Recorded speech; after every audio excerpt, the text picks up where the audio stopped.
سلام، من مینا محمدی ام. اینجا ایوار لانج واقع در فلک اول تهران پارس. ما حدود یه ماهه که داریم از دستگاه ایکس جنریشن رویال استفاده میکنیم، چون ما به دنبال کیفیت طعم قهوه و اسطوره‌گیری تخصصی از قهوه بودیم و هستیم. تصمیم گرفتیم که از این دستگاه استفاده کنیم.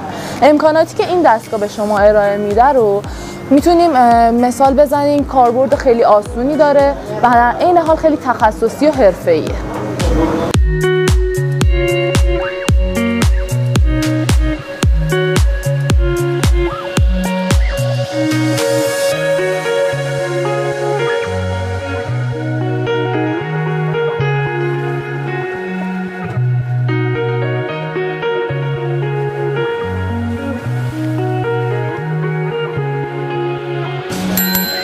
ما در ایوار به دنبال هک شدن هستیم.